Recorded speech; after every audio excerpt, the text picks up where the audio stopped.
lived in the Merrick-Moore community since 1960 through, I guess, 1984 when I got married and moved away. I guess the most memorable moments probably came from going to church at Mount Zora Baptist Church on Cheat Road. Of course, it was a tight-knit group there at the church, and all my friends were pretty much there, and had some great times. Still have some family that goes to church there. Childhood memories are still attached to Mount Zora.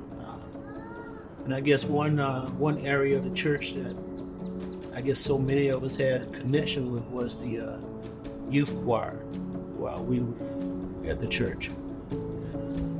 That was a great source of social gatherings and just a good time by all of them. Some of the same folks I went to church with, all of us went to Southern, which was the old Southern, 1818 Ellis Road.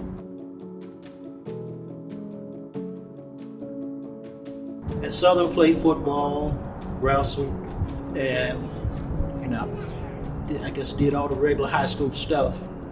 I guess one of my most favorite teachers turned out to be Mr. Murphy, who was a biology teacher.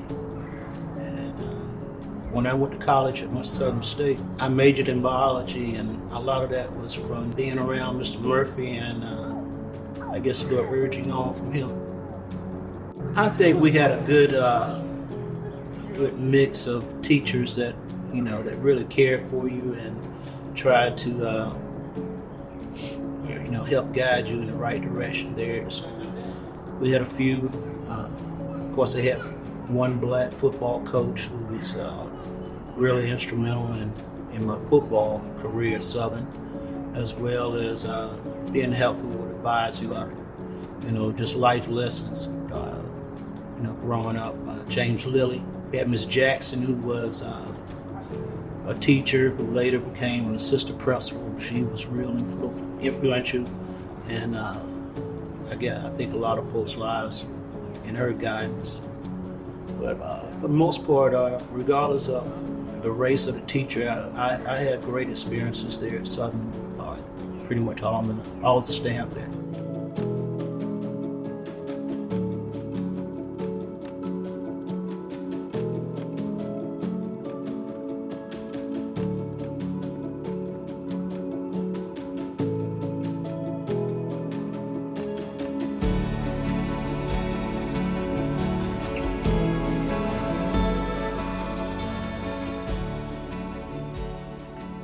You could not really do any wrong around the community and somebody not know about it and it not get back to your parents.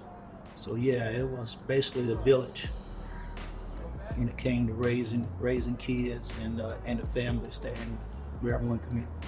I think one incident was Miss Catherine Harris, one of my buddies, Tommy Harris's mom. When I graduated from high school, she came up and gave me basically a savings bond, which was really touching to me, like another mom to me and several other folks there in the community. And I think we had other folks like that as well. Miss Green, Miss Bostic, the list goes on. And plus, I had several family members living there in the community as well. The adults in the community helped shape most of us that were there. We were taught to do the right thing and take care of your family. My mom, that was her favorite thing to tell me, just do the right thing.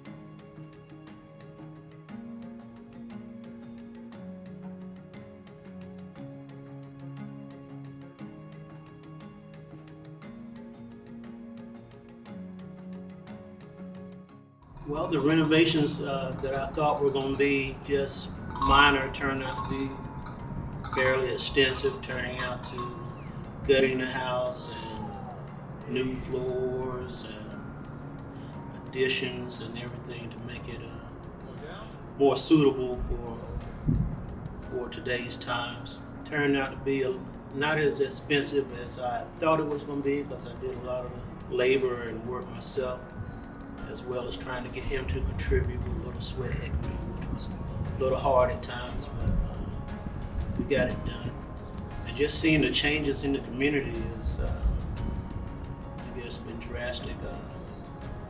A lot of folks have left the community, passed on, and properties have changed hands as they've been sold, and new construction and everything in the area has sort of changed the face of the community. But I still think it's a fairly close-knit community, and I'm trying to get my son to buy into that and just be more active in community activities.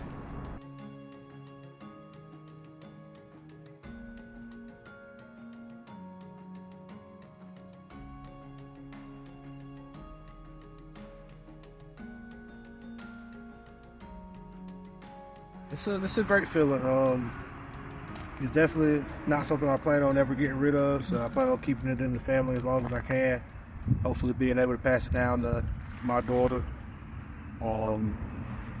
Just being able to keep it in the family and do a lot of the work ourselves and continue to do work ourselves. It's a great feeling. Our experience here has been great. Everybody knows everybody, especially the ones that have been here for a long time.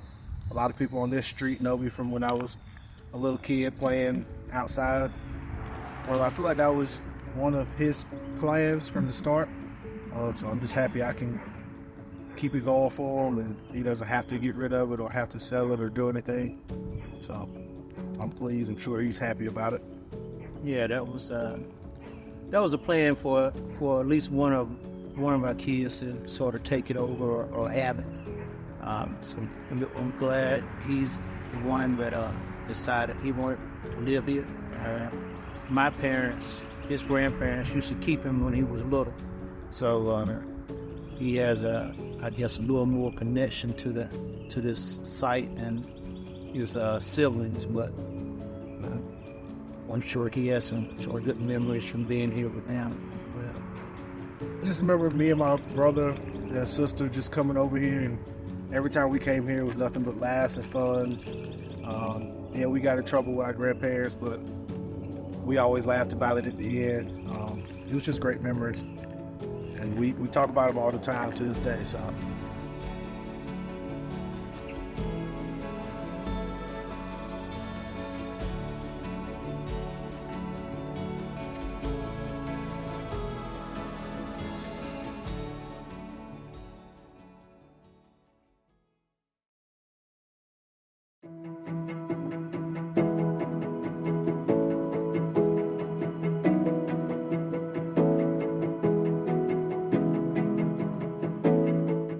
My parents were Lucius Howard Daye, Nona Faye Goss Daye. I started here in the Merrick-Moore community at 2509 Cheat Road, which was right down the street here. We lived at that house till I was 16, when we moved to 811 Center Street, which is on down this way. Stayed there till I went to college and got married and started a family of my own. All my friends were out here, Tommy Harris, Mark Verbal, so many more, the Booms.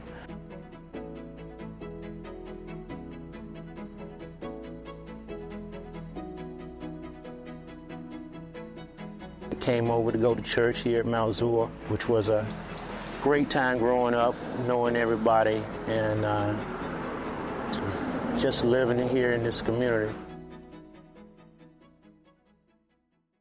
I have had three brothers, William Howard Daye, who is deceased, Douglas Leon Daye, who is also deceased, and Thomas Harold Daye, who's still living and lives in Hillsborough. we had several years between me and Doug, who was next to me. But it seemed like growing up, I always had 3 extra dads around trying to guide me and keep me going in the right direction. So growing up, by the time I'm 6, 7 years old, they're pretty much out of the house. So it's almost like growing up like an only child, except on special occasions and stuff. They started their own families, and then, they would, of course, come back to the house. But she stayed at home for a while, and then she started to work at the Holiday Inn in the laundry room. She worked there several years till she retired. And my dad retired from American Tobacco Company, and I want to say that might have been 1976 or something like that, after almost 40 years working there, I believe. Mom and Dad were working, and I was hanging around in the community and at the house. But I always had somebody around, uncles and aunts, especially in walking distance. James Goss lived right down the street next to the playground here. My Aunt Evelyn lived right beside us on Center Street. I had Uncle Otis Daye lived right down on Cheek Road. There was always family close by here in the community. Our family on the Goss side is related to the Holloway family. My grandmother, Lorena Holloway Goss, Algin Holloway, Ralph Holloway, all those are John Holloway's offspring. And John and my grandmother, Lorena, were brother and sister. So that's our connection with the Holloway family.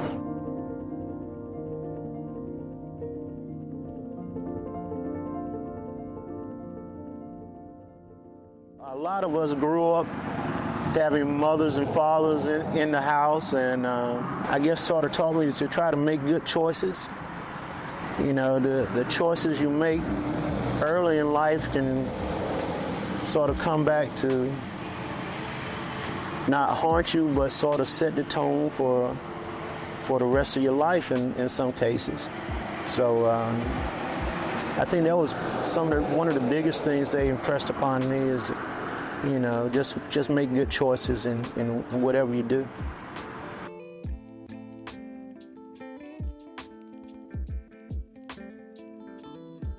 This is 40 years ago, something like that, maybe. Perfect. Thank you.